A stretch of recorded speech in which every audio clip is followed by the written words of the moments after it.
Buenas tardes, nosotras somos Johanna Rueda, Daniela Darme, Lina Forero y Antonia Díaz y el día de hoy les vamos a hablar sobre el tejido cartilaginoso, para ser más exactas, el tejido cartilaginoso hialino. Bueno, entonces el tejido cartilaginoso es una clase de tejido conectivo fuerte, firme y maleable que está rodeado por el pericondrio.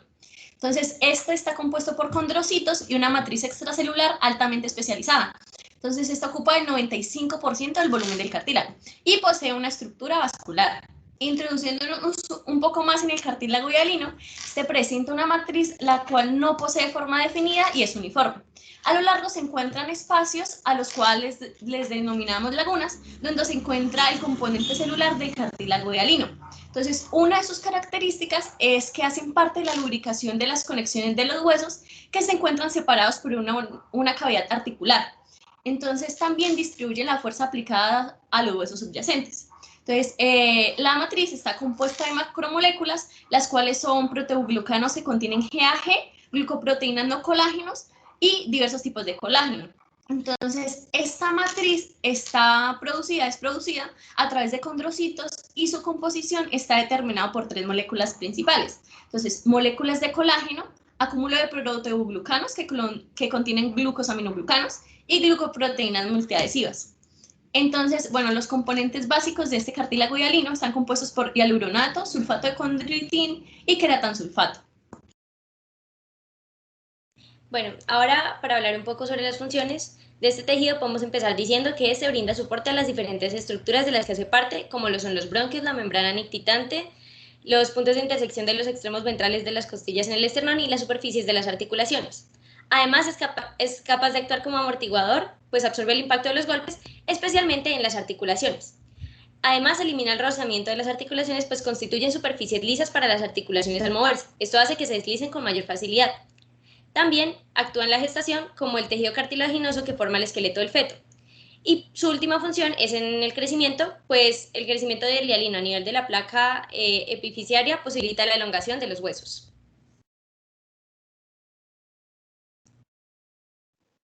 En términos de qué células componen este tejido, podríamos primero hablar de derivadas de las células mesenquimatosas, como las células condrogénicas, que se encuentran en la parte interna del pericondrio y se caracterizan por ser estrechas.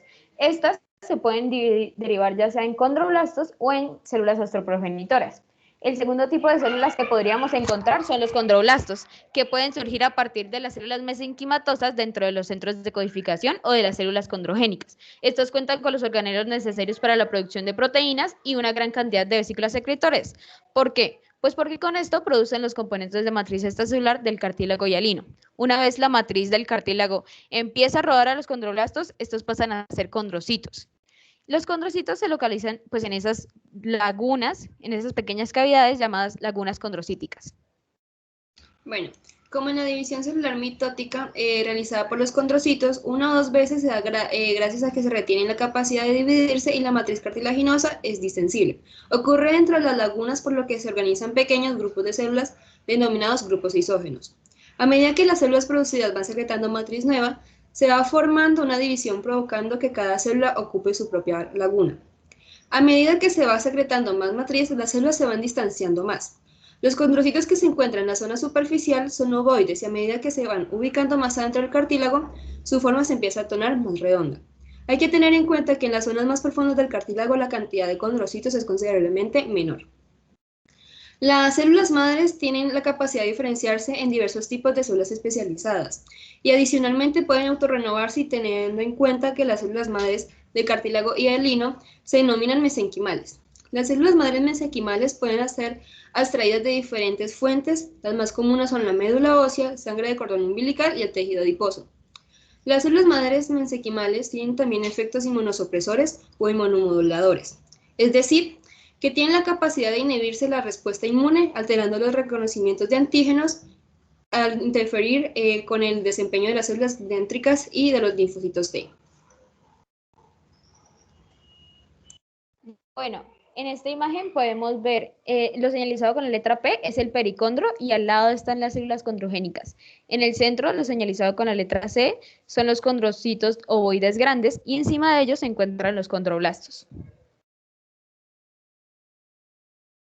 Bueno, ahora vamos a hablar un poco sobre la reparación del hialino.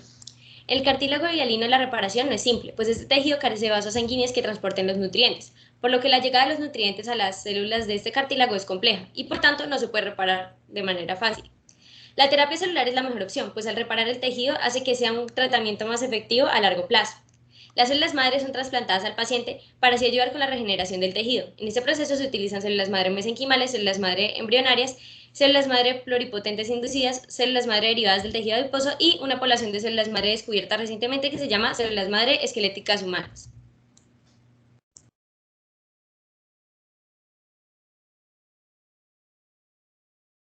Bueno, como en determinación, se realiza el proceso de terminación con ayuda de proteínas relacionadas con la hormona paratoidea y en las medidas que la de la médula ósea salen de las células madre mesenquimales, tienen la capacidad de autorrenovarse y dar paso a condrocitos con la ayuda de proteínas como PTHRP, SOX9, SOX6 y SOX5.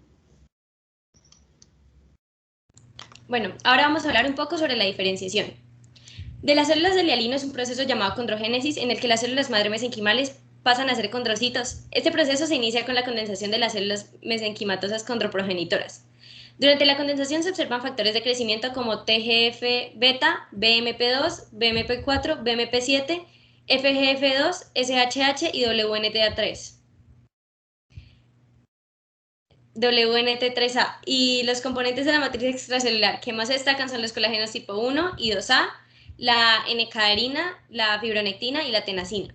La condensación empieza con la unión del factor de crecimiento TGF-beta alrededor de la serinatreonina quinasa tipo 2, que al reclutar a la serinateronina quinasa tipo 1 activa las vías de señalización formando un complejo denominado SMAD234.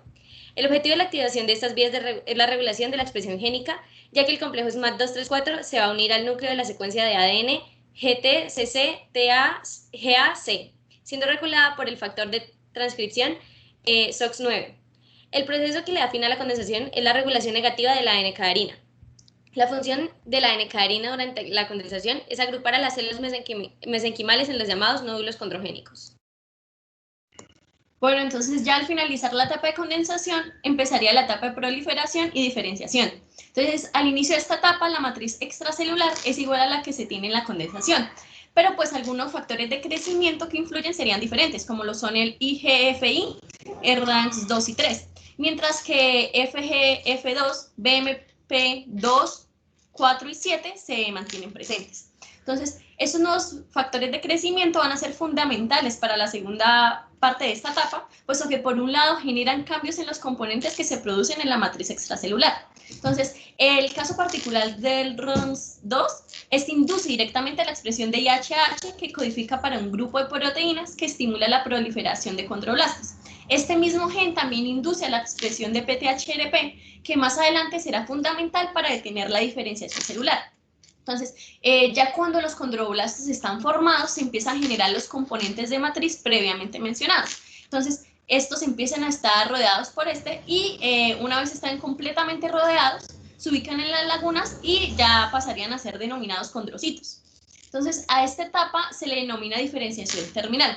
Durante esta, el complejo 2, 3 y 4 y el PTHRP inhiben al RANKS2. Y pues en caso de que este proceso no se hiciera, la diferenciación continuaría y los condrocitos hipertróficos llevarían a la formación del hueso. Durante el proceso de diferenciación, los condrocitos se encuentran en diferentes zonas dependiendo de la etapa que estén atravesando. Entonces, en la imagen de la derecha podemos observar que, por ejemplo, los que se encuentran en la etapa de condensación y por ende pues tienen baja proliferación, se encuentran en la zona de reposo. Los que se encuentran en la etapa de proliferación se encuentran en la zona distal y los que ya están diferenciados se encuentran en la zona hipertrófica. Hablando de la metodología de nuestro proyecto, para la construcción de nuestro tejido hemos decidido partir de células madre mesenquimales porque pueden diferenciarse en condrocitos, que son pues las células principales de nuestro tejido.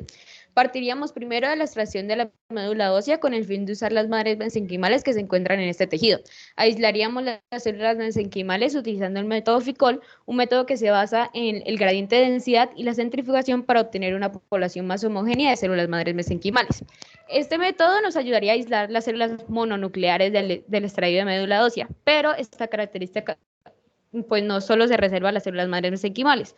Por esto, pues el medio extracelular tendría que ser compuesto por DMEM, una modificación del medio sintético cultivo planteado por Eagle, con muchas más vitaminas y aminoácidos, suero bovino fetal al 10% y Penesterp AMP, manteniéndolas en un medio al 5% de dióxido de carbono a 37 grados centígrados.